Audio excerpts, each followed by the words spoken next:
Halo rekan-rekan, perkenalkan nama saya Putu Citananta Indrawan Sloka, NIM 2702421815. Pada kesempatan kali ini saya ingin sharing soal blockchain programming sekaligus dalam rangka community service untuk business online learning. Apa yang akan saya bahas seperti pada judul, yaitu kita akan belajar dan mengetahui terkait blockchain programming, di mana di dalamnya kita juga akan belajar konsep mengenai smart contract. Apa saja itu yang akan kita bahas pada materi kali ini? Itu adalah yang pertama, pengenalan mengenai blockchain. Kemudian yang kedua, bagaimana konsep smart contract pada blockchain. Kemudian yang ketiga, kita akan melakukan sedikit coding untuk mengetahui bagaimana pengaplikasian konsep blockchain itu pada bahasa pemrograman yang kita gunakan pada blockchain. Itu nantinya adalah Solidity. Kemudian apa kesimpulannya dan apa selanjutnya setelah kita mempelajari basic dari blockchain programming ini. Blockchain itu merupakan, bisa kita anggap sebagai seperti database yang terdistribusi, di mana terdapat sistem keamanan berupa enkripsi, kriptografi di dalamnya. Kemudian sifat dari blockchain ini adalah desentralisasi atau tidak terpusat. Jika kita ketahui apa bedanya, sentralisasi itu seperti contohnya adalah bank, di mana terdapat orang yang memiliki kuasa tertinggi, kemudian memiliki low level management dan manajemen di bawahnya. Sedangkan jika decentralized, semua user dan pengguna itu berlevel sama dan bersifat tersebar. Kemudian blockchain ini seperti yang kita ketahui dari katanya ada block dan chain, blok dan rantai. Di blok ini kita akan dapat menggunakan beberapa hal, seperti salah satunya yang paling umum dan fungsi dari blockchain itu sendiri adalah menyimpan transaksi informasi. Dan yang terakhir itu sifat umum dari blockchain adalah immutable atau tidak dapat diubah. Karena setelah kita mempublikasikan suatu project blockchain, itu nantinya akan tersimpan pada blok yang memang sudah publish dan tidak bisa dirubah. Tidak ada data pusatnya atau adminnya atau apapun, karena semuanya bersifat sama. Jika kita analogikan, blockchain itu bisa dianggap seperti buku besar, di mana buku besar ini sudah tersebar oleh memang sistem blockchain itu, kemudian tersebar di berbagai penjuru dunia dan oleh beberapa user. Kemudian apa isi dari buku besar ini? Isinya adalah informasi-informasi penting yang bisa diisi oleh data apapun. Kemudian buku besar ini juga memiliki sebuah kunci, di mana orang yang ingin mengakses apa isi buku atau informasi di buku besar ini memerlukan suatu kunci untuk bisa mengakses dan melihat apa isi dari buku tersebut. Sifat dari blockchain itu, selain yang tadi dijelaskan, itu yang pertama biasanya digunakan untuk menyimpan suatu data, di mana data tersebut salah satu yang penting adalah adanya hash atau kode unik dari blok sebelumnya. Nah, seperti yang kita tahu, blockchain itu adalah blok dan rantai. Antar blok dari sistem blockchain ini itu terhubung oleh sebuah rantai. Nah, rantai yang menghubungi ini berinteraksi dengan masing-masing blok dengan blok sebelumnya. Misal terdapat blockchain 1 dan terdapat blok 1 dan blok 2. Blok 2 itu pasti terdapat hashing dari blok 1.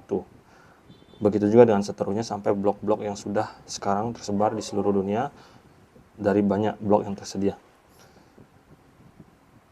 Kemudian seperti yang kita analogikan sebelumnya, blockchain itu seperti buku besar, di mana buku besar ini sudah tersebar di seluruh dunia, di mana setiap user itu memiliki buku yang sama. Contoh buku A, saya membuat sebuah buku A, kemudian setiap user itu bisa juga mempunyai buku A yang sama di seluruh penjuru dunia. Misalnya saya di Indonesia dan user lain memiliki buku A di negara Amerika misalnya. Namun antar buku tersebut memiliki keterkaitan. Nah, itulah chain itu berfungsi. yang menyebabkan ini juga seperti sifat yang sebelumnya dijelaskan, yang menyebabkan blockchain itu tidak dapat diubah karena adanya keterikatan masing-masing blok. Misal orang lain di Amerika mempunyai buku yang sama seperti saya jelaskan, yaitu buku A. Dia ingin mengisi sesuatu pada buku tersebut, saya tanpa harus mengupdate juga hal yang sama, saya juga bisa melihat. Nah, itulah dari maksud dari keunggulan dari blockchain ini. Mengapa kita tidak dapat mengubah? Karena kita harus mengubah isi dari blok tersebut. Karena isi dari blok tersebut adalah sebuah kode dari blok sebelumnya, maka kita harus secara bersamaan. Misalnya buku A sudah tersebar ke 1000 user di seluruh penjuru dunia, maka 1000 user tersebut harus sama-sama mengubah dengan hal yang sama, dan itu hal yang hampir tidak pasti terjadi dan memerlukan power yang sangat besar. Kemudian yang ketiga, ini mirip seperti yang tadi saya jelaskan, setiap user yang memiliki buku A itu memiliki suatu hak yang sama terhadap buku A. User tersebut bisa menambahkan data ke buku A, dan user lainnya yang mempunyai akses ke buku A juga bisa menambah data ke buku A. Maka dari itu sifatnya disebut decentralized, tersebar di mana-mana dan setiap user memiliki hak yang sama.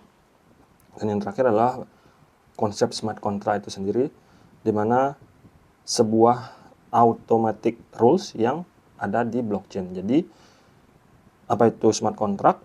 Smart contract itu seperti vending machine. Jadi kalau kalian atau kita pernah ke suatu tempat yang ada vending machine, contoh adalah mesin untuk kita beli minuman. Nah, itu kita bisa tinggal memasukkan koin sesuai dengan harga minuman. Nah, nanti mesin akan mengeluarkan minuman yang sesuai dengan harga dan kemauan dari user. Untuk lebih jelasnya, mari kita melakukan praktek di mana studi case-nya adalah sebuah digital guestbook dengan Solidity atau bahasa pemrograman yang paling umum pada blockchain. Kita akan menggunakan remix.ethereum.org yang sekaligus menjadi website IDE dari blockchain. Oke, kita sudah masuk ke website remix.ethereum.org. Jadi, di sini saya sudah menyiapkan script dari buku tamudigital.sol. Nah, jenis file yang akan kita gunakan ini adalah .sol, di mana inilah file umum yang kita bisa gunakan untuk membuat sebuah program blockchain. Yang perlu kita perhatikan di sini adalah kita harus membuat sebuah custom struct di sini. Apa itu? Kita bisa menyimpan apa saja atribut yang kita butuhkan pada buku. Contoh misal pada buku tamu besar kita ingin membuat data mengenai penambahan user. Nah, itu kita juga bisa gunakan struct ini. Nah, di sini saya menggunakan struct untuk membuat tanda tangan digital. Jadi setiap user itu nanti akan menandatangani dari buku tersebut untuk menandakan blockchain itu sudah terisi oleh buku dari user. Kemudian di sini ada function di mana kita membuat array berupa tanda tangan bersifat public dengan nama semua tanda tangan. Jadi nanti kita bisa gunakan function ini untuk melihat semua tanda tangan yang sudah diinput oleh user ke project kita, yaitu buku tamu digital ini. Kemudian yang terakhir adalah function untuk melihat berapa total tanda tangan. Jadi kita nanti setelah semua bisa mengakses dari project ini, kita bisa juga melihat siapa saja yang menandatangani secara terbuka. Untuk melakukan percobaannya, kalian bisa ikuti kode ini. Kemudian untuk bagaimana kita mendeploy, kita bisa melakukan deploy dengan cara kita klik Solidity Compiler, kemudian compile and run script. Nah, ketika sudah mengcompile, di sini akan ada tanda centang hijau, dan untuk mencoba kita bisa klik di deploy and run transaction. Nah, di sini yang perlu kita perhatikan adalah account. Account ini contohnya adalah analoginya seperti user yang ingin mengisi buku tamu digital dari seluruh penjuru dunia. Contoh, saya akan menggunakan user yang ketiga dengan address belakang 2 DB.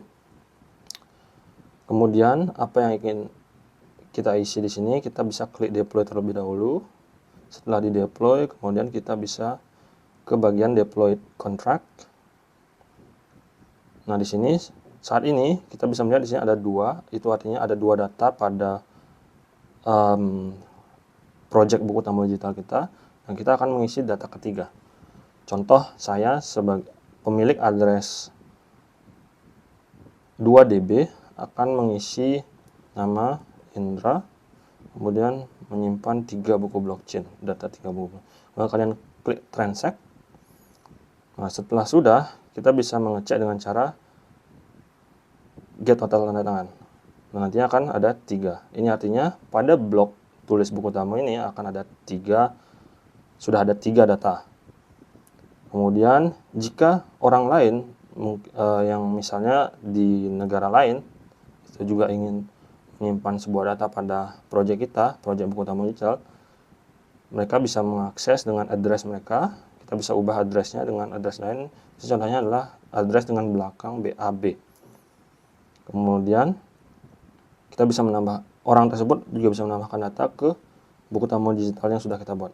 Contohnya adalah, kemudian isi pesannya bisa diisi apa saja. Kemudian klik transact. Jika misalnya saya orang yang pertama tadi menambah buku ingin mengecek ingin mengecek data buku yang ada pada buku tamu digital, kita bisa klik ini dan kita bisa mengetahui ada 4. Dan untuk mengetahui apa saja isi data buku, user juga bisa cek pada lognya. Nah, di sini kita bisa melihat siapa pengirim bukunya di bagian from, kemana dia mengirim data tanda tangan. Di sini adalah address dari buku tamu digital, apa saja pesannya, dan namanya siapa. Nah, setelah kita mempublish project ini, setiap orang di dunia yang mengetahui soal adanya project buku tamu digital ini bisa mengakses, kemudian menambahkan pesan, dan tidak bakal bisa diubah oleh developer sekalipun. Jadi di sana keunggulan dari sistem blockchain ini. Untuk lebih lengkapnya kita bisa pelajari lebih lanjut mengenai blockchain ini. Lalu apa kesimpulan dari percobaan kita? Dalam blockchain ini ketika kita memasukkan sebuah transaksi, itu artinya transaksi itu akan direkod secara permanen. Kemudian smart contract itu adalah pengaplikasian di mana seperti tadi di buku tamu digital itu kita sudah mencode dari sintak blockchain dan project blockchain tersebut sedemikian rupa sehingga tidak bisa diganggu-gugat untuk aturannya oleh siapapun. Karena setelah dipublikasi itu semua sudah fix. Kemudian yang 3, semuanya transparan dan bisa diakses secara publik. Kemudian yang terakhir adalah immutability, di mana kita seperti yang kita ketahui setelah semuanya di-upload dan di-public itu tidak bisa diubah apapun. Lalu apa selanjutnya yang bisa kita pelajari dari blockchain ini? Ada banyak seperti tokenisasi, DApp atau Decentralized Application, dan NFT. Kalian bisa cari tahu mengenai hal ini pada sumber-sumber lain. Sekian dari saya, terima kasih.